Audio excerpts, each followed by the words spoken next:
story of the kings and queens of England is more surprising than you might think. It's a fine drama, 1,000 years of tales of lust and betrayal, of heroism and cruelty, of mysteries, murders, tragedies, and triumphs. And all these figure in the story I'm telling now, the story of the Tudors.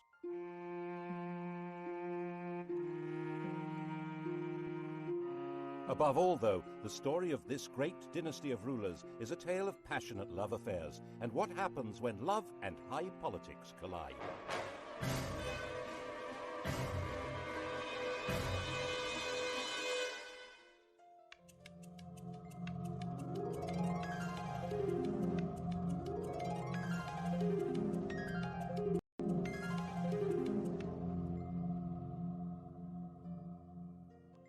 The story begins with Owen Tudor, a hugely ambitious and very handsome young man.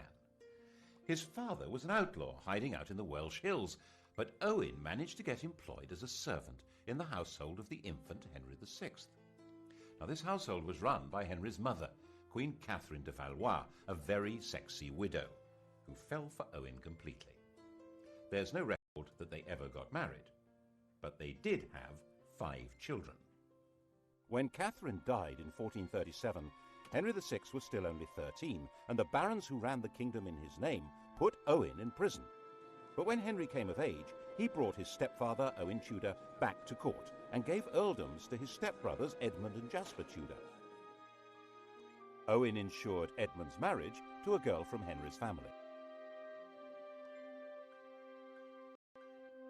Edmund died very soon after the marriage, but his 13-year-old bride, Margaret Beaufort, was already pregnant.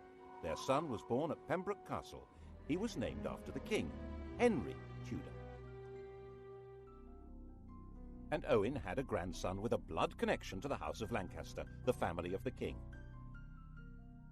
They weren't actually the legitimate line. Henry of Lancaster, Henry Bolingbroke, had deposed his cousin Richard II in 1399 to become Henry IV. The thrones of his son and grandson, Henry V and VI, rested on that shaky foundation, which crumbled in the Wars of the Roses when the true heirs to the throne, the House of York, began to battle for their inheritance. Owen Tudor stood squarely with the Henrys, the Lancastrians. That, after all, was where he had invested all his hopes. Kiss in Hereford Marketplace. He was the last Tudor to lose his head. But as we all know, the Tudors would take up this approach to problem solving themselves, you might say, with a vengeance.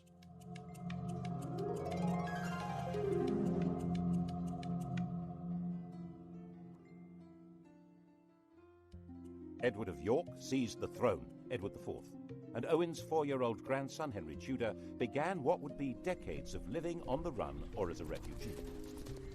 But 3 years later, King Edward did something that would eventually give Henry Tudor everything Owen had wished for. He fell in love, and that began a chain of events which altered all England's history. When Edward was about 20, he was waylaid by an attractive widow of about 25 who was trying to recover her late husband's property. Edward, 6'3" tall and really very good-looking, wanted to help, and he became besotted. It seems she persuaded him to secretly enter into a contract to marry her. Her name was Eleanor Butler. About a year later, in 1464, another attractive widow, 26 years old, pulled the same stunt, and Edward did it again. Unbelievable! This time the lady was called Elizabeth Woodville, and this time it wasn't just a contract to marry, it was a full marriage to a commoner. When Elizabeth Woodville was crowned in Westminster Abbey, the whole of Europe was scandalized. Marriage was all about alliances of power and property. Marrying a penniless woman for love was simply disgusting. The negotiators trying to arrange a proper royal marriage were humiliated. And when Edward heaped honours, wealth and titles on Elizabeth's relatives, the Rivers family, the nobility of England were outraged. They were, quite frankly, getting completely above themselves. If anyone had known about Edward's promise to marry Eleanor Butler, things would have been even worse. But she was quietly shut up in a convent and died in 1468. As it was, Edward lost so much support that in 1470 he was actually driven out of England, and Henry VI came back to the throne. A few months later, Edward came back into London and regained the crown, thanks to the strong support of London merchants to whom he owed money, and even more, it was said, of their wives and daughters, who really seemed to have found him romantically interesting. Which, face it, Henry VI certainly wasn't, unless you fancied an elderly saintly scholar who'd lost his mind. In the battles that followed, Henry's son, another Edward, was killed, and King Henry himself, captured, disappeared into a prison and was never seen again. The whole male line of the House of Lancaster, the descendants of the sun's fragile thread, Margaret Beaufort and her 15-year-old son Henry Tudor. Not that they had any claim to the crown. Of course, the Lancaster dynasty had begun by simply usurping the throne, but on top of that, Margaret's grandfather was illegitimate. A law had been passed to make him legitimate, but it also barred him and his descendants from the succession. And that would probably have been that, if it hadn't have been for Edward's little secret, which didn't emerge until Edward himself was dead. He was only 41 when he fell ill and died. His son, the Prince of Wales, also called Edward, was just 12 years old. Everyone refers to this young man as Edward V, but he was never crowned.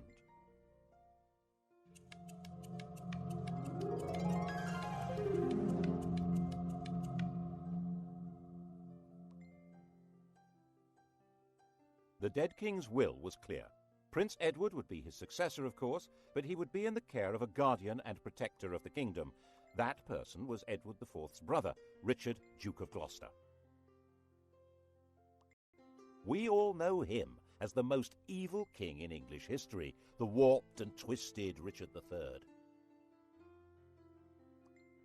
Richard had been in effect King Edward's vice-regent in the north, based in the city of York, and no one at that time said anything bad about him at all. But the Queen thought there was someone even better to run her son's kingdom. Her. King Edward IV had died at Westminster.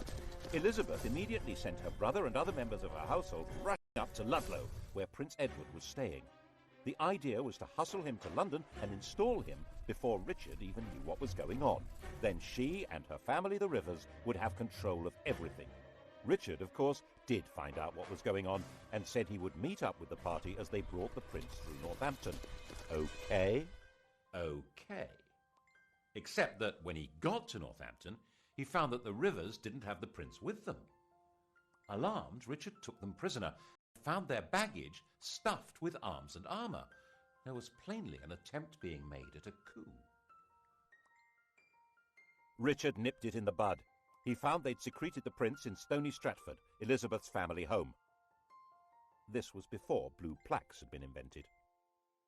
Richard escorted the prince to London and installed him in the Tower of London while he set about organising the coronation.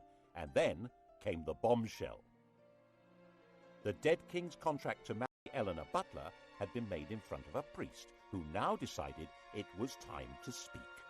Oops! If Edward really had been betrothed to Eleanor, his marriage to Elizabeth Woodville was bigamy, and the young prince couldn't be king because he... This man, Robert Stillington, was no ordinary priest. Edward had promoted him and trusted him, making him a bishop and keeper of the Privy Seal and then Chancellor of England.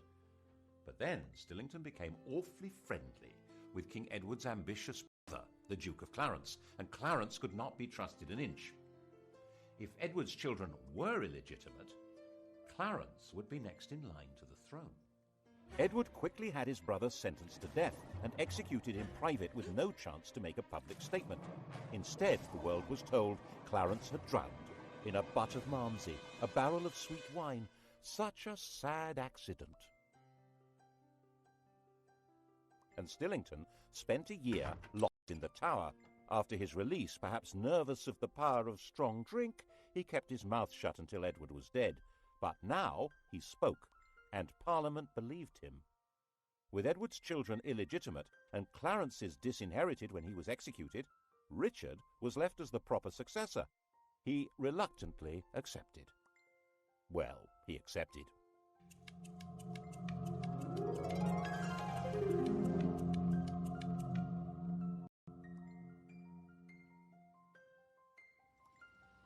And the Tower of London changed from the Prince of Wales's palace into his prison. He shared it with his brother. Neither was ever seen again. Did Richard have them killed? No one knows, but later the evidence was going to be shaped as far as possible to make him guilty. He's been said to have personally killed Henry VI and Henry's son, whose widow he married, and done the dirty deed with Clarence and the Malmsey, quite apart from the murder of the princes in the Tower. The picture of Richard that's come down to us, the hunchbacked, sinister and ruthless tyrant, is a caricature painted after he'd been deposed and immortalised by the Tudors' greatest propagandist, William Shakespeare. One of the buildings inside the Tower of London was even given the name the Bloody Tower to associate it with Richard's foul murder of the princes, though they almost certainly were in a different building anyway. He'd certainly been a popular figure in the north of England, where his brother had charged him with healing the divisions of the Wars of the Roses, but it only took 4 months for a rebellion to emerge against him. The rival candidate was, of course, the boy across the water, now not such a boy, Henry Tudor. The House of York was now as extinct as the House of Lancaster. Henry Tudor was all there was for disappointed Yorkists as well as Lancastrians. And there were plenty of disappointed Yorkists. Richard gave positions, power and wealth to men he trusted, whom he'd got to know in the north of England, leaving a lot of southerners out in the cold who thought they could do much better under a more sympathetic figure. And now he came and landed at Milford Haven in Wales on the 1st of August 1485. 3 weeks later, when he came to do battle at Bosworth, his force had grown by just 3,000 men. Richard came to the battlefield as rightful King of England. Before the battle began, he held a coronation ceremony, restating his right of true succession to the crown, a right which Henry Tudor did not possess at all. Actually, given the fact that his family was specifically barred from the succession, he had pretty much less claim than anyone else there. But that's not how things were working out. Richard III was the last English king to die on a battle. The crown of England was found lying under a bush at the end of the Battle of Bosworth and placed on Henry Tudor's head. And Henry understood how you rule England. Not by winning over great nobles, they'd pretty well all been wiped out, but by winning over public opinion. The pen is mightier than the sword, especially when it tells the story of what happened.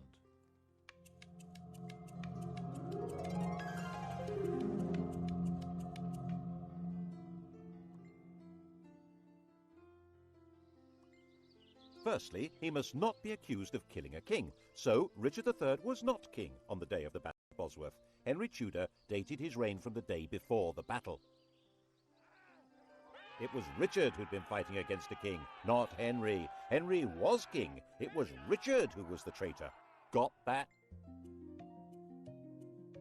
Secondly, he must deal with the question of his legitimacy as a ruler, so he married Edward IV's daughter. She was the legitimate line of descent from William the Conqueror, a true Plantagenet. Their son, when they had one, would be the legitimate heir by every possible standard. Well, so long as Edward IV's daughter was legitimate, so that had to be dealt with.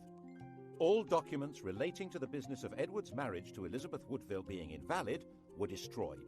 All documents relating to the illegitimacy of their children were destroyed, including the Act of Parliament that had spelt out why Richard should be king. These orders were carried out so efficiently that only one copy of the Act has ever been found. That's how we know about it. Other evidence may have existed, destroyed even more efficiently. And if the children were not illegitimate, then of course Prince Edward had been the true King of England, and Richard was a regicide. What a villain!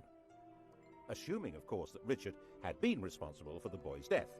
Well, he couldn't be alive, because if he were, he, and not Henry Tudor, would be the rightful king. There are some nasty people who suspect that if the princes in the Tower were still alive before the Battle of Bosworth, Henry would have disappeared them. Richard III became the Saddam Hussein of Tudor propaganda. Of course, the consolidation of power was not only a matter of creating favourable propaganda, it also involved getting rid of a few people. Clarence, for example, the Malmsey drowner, had a young son, the Earl of Warwick, a nephew of both Edward IV and Richard III. He had been barred from the succession, but so had the man now on the throne, so there was no security in that. He went straight into prison in the Tower of London. But then a priest in Ireland suddenly produced a 10-year-old boy who he said was the rescued Earl. The boy looked right, spoke right, had all the right manners. He was solemnly crowned in Dublin Cathedral as Edward VI, and a force of Irish supporters backed by Flemish troops then landed in the north of England.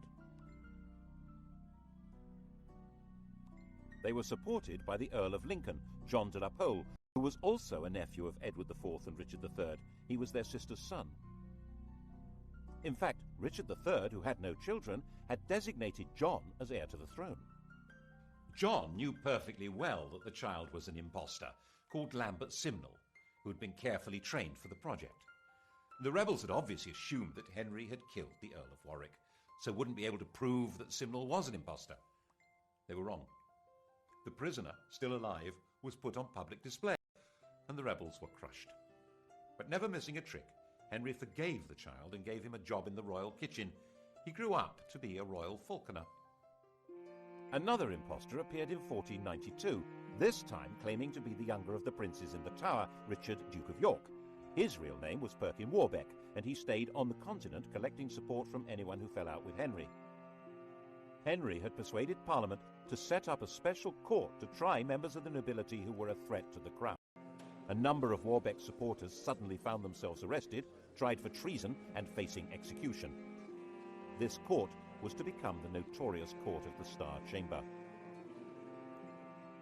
Perkin was a constant irritant, first trying to invade from Ireland, then teaming up with the King of Scotland, and finally in 1497 he raised a rebellion in Cornwall, which Henry crushed, and promising leniency persuaded Perkin to surrender. Perkin was imprisoned at the Tower, which of course already housed Clarence's son, the Earl of Warwick. And of course it wasn't long before evidence appeared that the pair of them were plotting a joint escape, and that was the end of both of them. There was one other person with a claim to the throne, Henry Tudor's mother, Margaret. In fact, whatever claim he had, she must have a better one, but no woman had ever ruled England in her own right. And Henry needed a son to inherit the throne.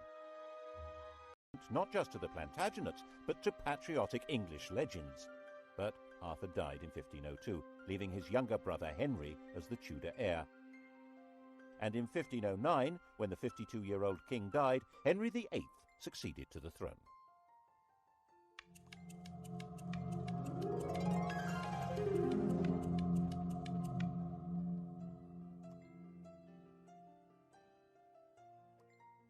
He was the perfect king, a king out of the storybooks. He was 17 years old, extremely well-educated, extremely good-looking, with polished manners and the style and physique of an athlete.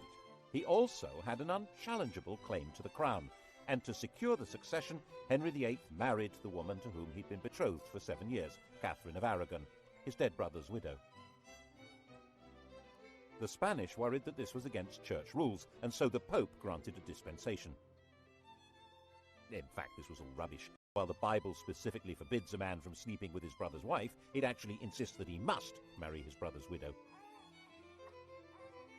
Anyhow, 2 years later, Catherine gave birth to a son, but the infant soon died. So did the next. In fact, the marriage only produced one child that lived, a girl called Mary.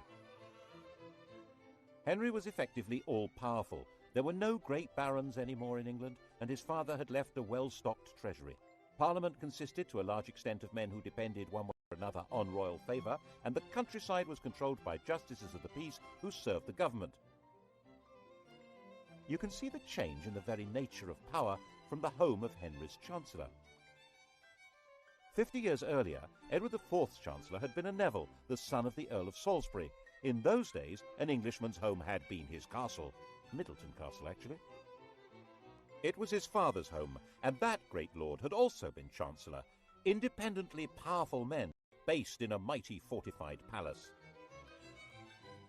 But under the Tudors, the great power of the Nevilles had been broken.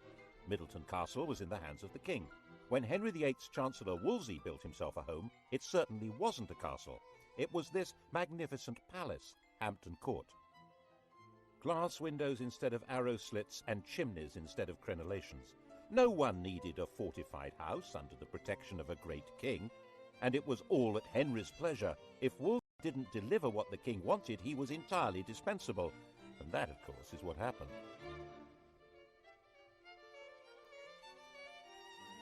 The royal marriage was haunted by the ghost of their dead sons.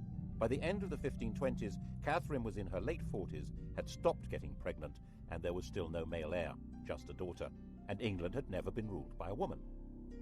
Henry determined a baby boy. The bride in question, Anne Boleyn, was already well installed in Henry's life. Henry, who'd already enjoyed her sister as his mistress, had wooed Anne with enthusiasm. He married her in 1533. Her coronation didn't seem to impress Londoners. Their entwined initials on the banners produced shouts of, "Ha ha!" She was visibly pregnant and gave birth to a child. Drat! Another girl. She was named Elizabeth, and little Mary was declared illegitimate. The legality of this marriage must be sorted out before her next baby. That was Wolsey's job. He had to persuade the Pope that his predecessor should never have allowed the marriage to Catherine. Henry fancied himself as a theologian. He'd written an attack on Luther, which became a bestseller, and the Pope had declared him a defender of the faith. A proud boast which he stuck on the coinage and has remained there ever since. Every English monarch is fid deaf. So he told Wolsey exactly how the argument should be put to the Pope. Wolsey could probably have swung it if he'd been left alone. As it was, he failed and lost his job. And the Pope had also failed. So Henry, the defender of the faith, filed the Pope. To achieve this drastic act, having himself legally declared the supreme head of the Church in England, required an extraordinary shift in power. He had to find a way of giving the nation a voice so that it could say what he wanted. That way was through Parliament. The Church's wealth and power was hugely popular. The notion of no longer paying church taxes to Rome was really very cheery. But it wasn't as simple as that. Some people believed that the Pope really did represent divine authority. And for many others, there was a fear that the Pope might excommunicate their customers on the continent if they continued trading with them. With the effective help of a new chief minister, Thomas Cromwell, and a new Archbishop of Canterbury, Thomas Cranmer, Parliament passed the necessary acts. By the end of 1534, the King of England had become legally the total, overall, supreme ruler of the whole shebang. Once Henry VIII had become head of the Church in England, he was a new kind of king. One immediate consequence of the new order was that he had control of the fabulous wealth of the English Church. It wasn't just the Pope who got the sack. He closed down all the monasteries and nunneries.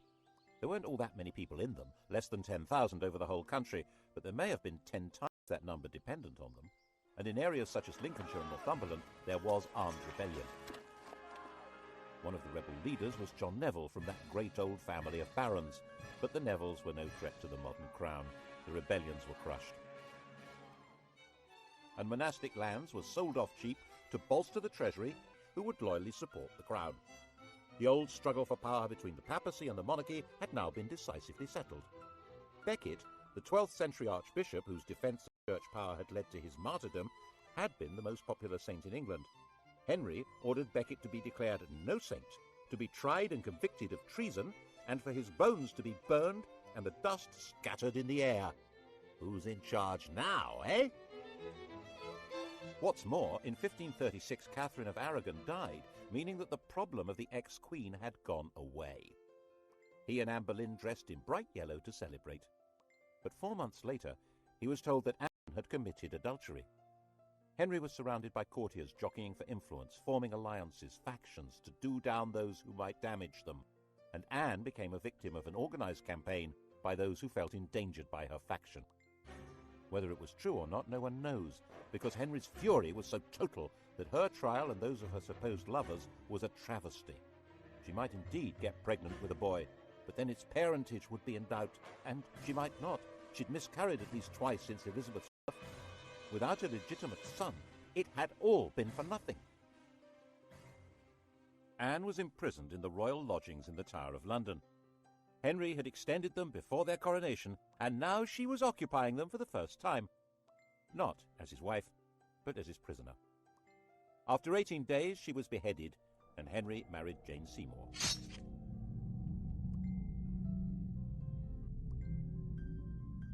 England after the death of Anne Boleyn was a kingdom like no other. Henry ruled in England as head of the church as well as king, like some pagan priest-king. He was the judge of heresy as well as crime. He held the keys to heaven as well as to earthly promotion. That chap in the Vatican was now just referred to as the Bishop of Rome. To even think the wrong thoughts in this kingdom could be treason. That was how the new Chancellor, Thomas More, found himself imprisoned in the bell tower of the Tower of London.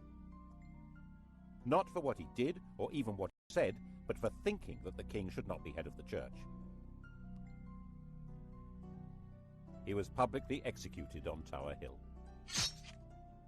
Henry was terrifying, magnificent, generous, dangerous, and in most people's eyes, the best king England had seen in a very long time. And Jane had a son, Edward. Sadly, she died in childbirth, but the throne was safe. His only problem was abroad, and by 1539 it did begin to look as though the Bishop of Rome might be lining up some muscle against him. But there were now well-established and powerful Protestant princes in Germany, and on the fine old principle that my enemy's enemy is my friend, the defender of the faith, intellectual scourge of the Lutherans, had married one. Actually, neither of them was much interested in theology, or in each other. Henry, now fat, with an ulcerating leg and a vicious temper, thought his 23-year-old wife was plain silly and lacking in all the graces. He called her a Flanders mare, and they both quickly agreed the marriage was a terrible mistake.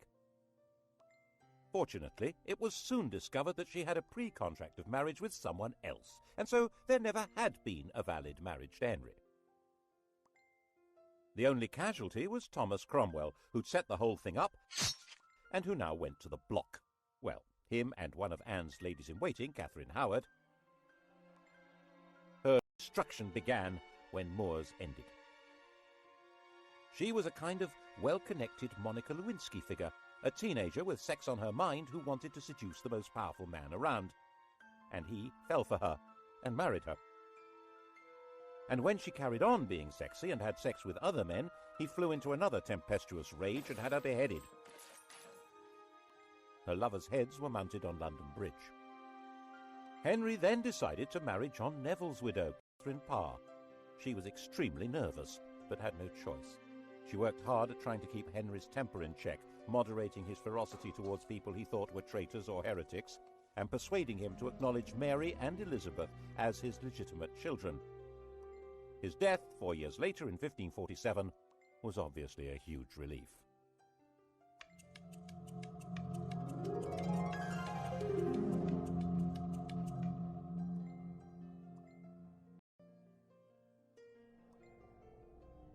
Henry had succeeded in leaving a son, but only just. Jane's son, Edward VI, 9 years old, was a sickly child. He was educated as a Renaissance prince, a humanist, and as a Protestant, far more so than his father. He was only a child, and government was in the hands of a council, but in a world of royal tyranny, this... So John had been talking things over with His Royal Little Highness, and they cooked up this bizarre proposal to hand the throne to John Dudley's daughter-in-law, the 15-year-old Jane Grey. She was Edward's first cousin once removed, not exactly next in line for the throne, but Protestant. The hereditary principle was a bit medieval, don't you think? Give that girl a crown.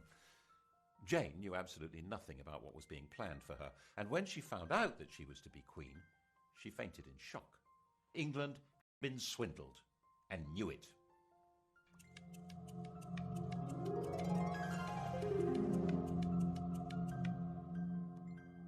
Jane came to London as queen, but was she?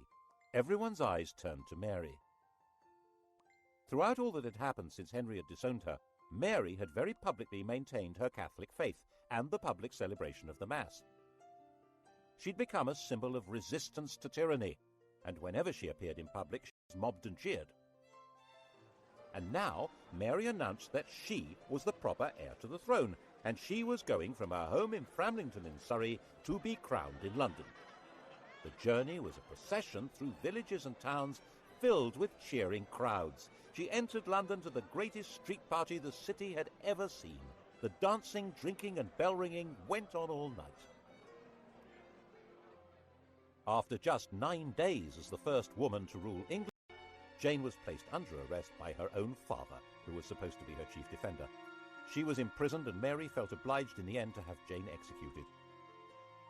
It didn't help that her father joined a rebellion against Mary. But by then, 6 months after her triumph, many people were ready to rebel against Mary. The defiant woman who'd stood against tyranny was now on the tyrant's throne. The English didn't actually like the papacy, but Mary did. The English didn't like Spain, but Mary did. She married its king, Philip II. And the English didn't like being forced to subscribe to religious beliefs on pain of death. Mary had 277 people burned alive because of their religious opinions. Bloody Mary. Unable to have children, a bitter invalid, England's second queen died in 1558, 42 years old, the most detested ruler in all England's history. There were celebrations almost as fervent as had greeted her arrival 5 years before.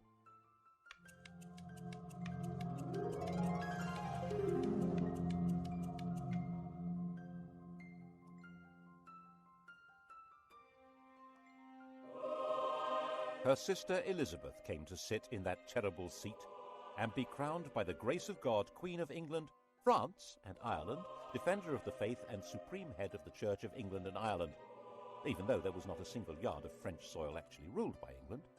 Calais, England's last little piece of France, had been lost just before Mary's death. England had become an island, and its queen would have to be an island too. She couldn't marry because that would create a king who would be either a foreigner like Philip or an opportunist courtier who'd come trailing faction and enemies in his wake. She would be both queen and king, the virgin queen ruling from a tyrant's throne over a people whose support was essential. Monarchy in England was a paradox, and Elizabeth's solution to the paradox was wholly bizarre. The Tudor monarchy had been shaped by the need that had not materialized, and now Elizabeth would choose to have no child at all. How would the crown survive? Elizabeth succeeded to the throne when she was 25 years old. By that age, women were generally married with children, but Elizabeth had never had any intention of doing that. Her father had killed her mother. His behavior towards his other wives had been equally dreadful. At 14, Elizabeth had announced that she would never marry. In fact, her survival through Mary's reign had depended on her being free of any association with anyone else. The slightest hint of her involvement with other people could have made her seem to be connected with plots against Mary and would have led to her execution. She stayed mute, giving no sign of a religious, political, or emotional attachment that might destroy her. By the time she came to the throne, the persecutions of her predecessors had left it a stark and lonely place. 9 bishoprics were vacant. There was only 1 duke left alive, and the treasury was empty. She had no close relatives left alive. The heir to the throne was her aunt's granddaughter, Mary, Queen of Scots, a Roman Catholic. No one knew whether Elizabeth was a Roman Catholic or a Protestant. The first test came over the oath of allegiance. Elizabeth insisted that, like her father, people must acknowledge her as head of the church. The bishops, Roman Catholics appointed by Mary, said that in that case none of them would allow her a coronation. Well, all except for the Bishop of Carlisle.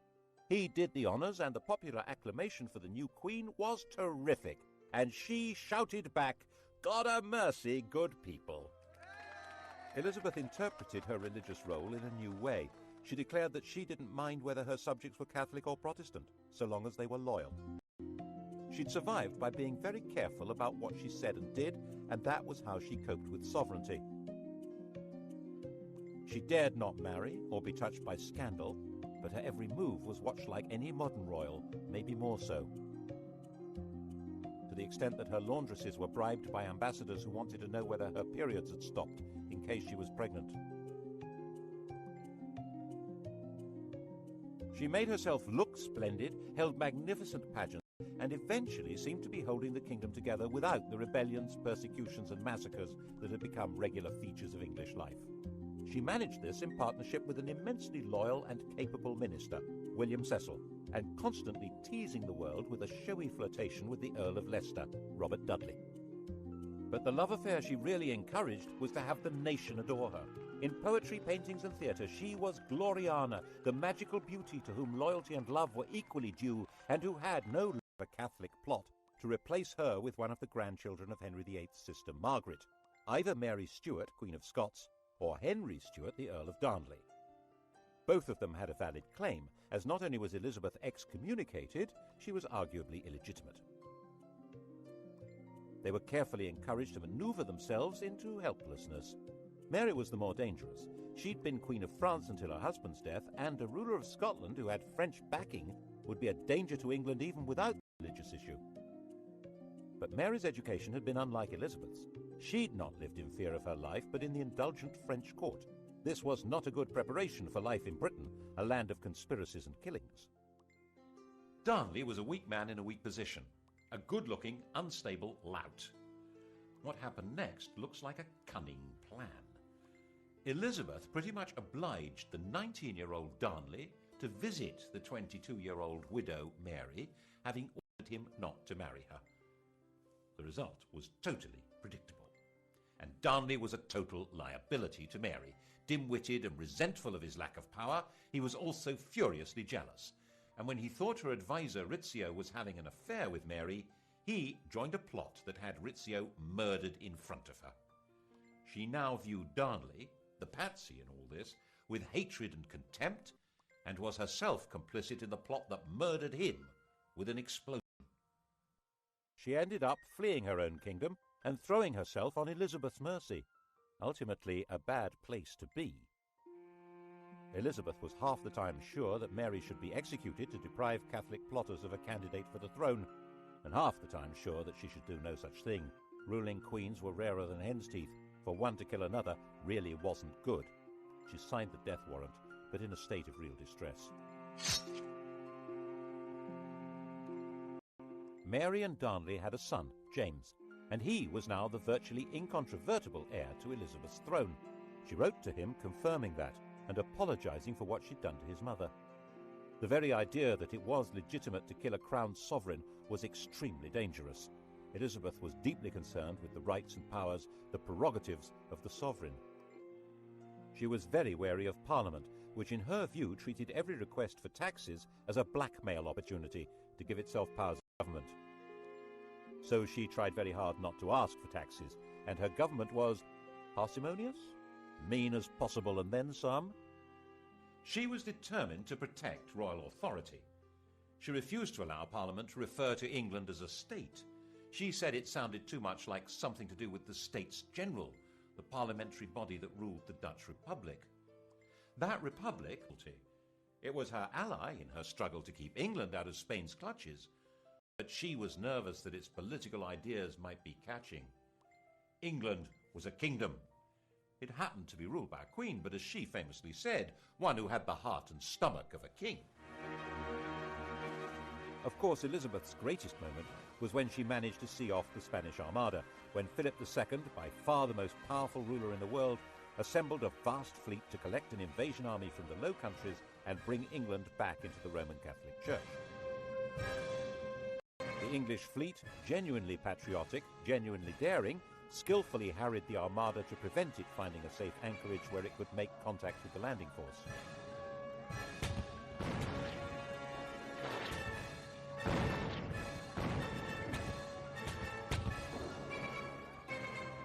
When the Spanish decided to sail home, they were hit by strong winds and heavy seas that were too much for many of these Mediterranean cargo vessels. So far as the English and the Dutch were concerned, God had blown them away. Philip himself saw it as a baffling defeat that meant God was not on his side. But Elizabeth was still not prepared to ask Parliament for the money to pay her victorious sailors' wages. They were not due to be paid until they came ashore, so their queen left them rotting at anchor. And when messengers came to court to plead for the starving men who'd saved England, they arrived in the middle of extravagant celebrations of the victory and were turned away. Elizabeth died, the grandest of all England's rulers, in 1603. Her successor was Mary's son, James Stuart, already ruler of Scotland. He had inherited glory, but with it an empty treasury and an isolated kingdom. In the next programme, we'll see what the Stuarts did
the story of the kings and queens of England is more surprising than you might think.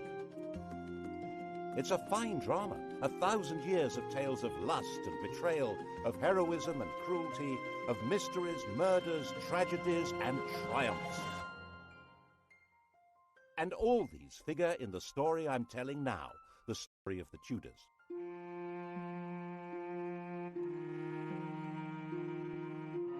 Above all, though, the story of this great dynasty of rulers is a tale of passionate love affairs and what happens when love and high politics collide.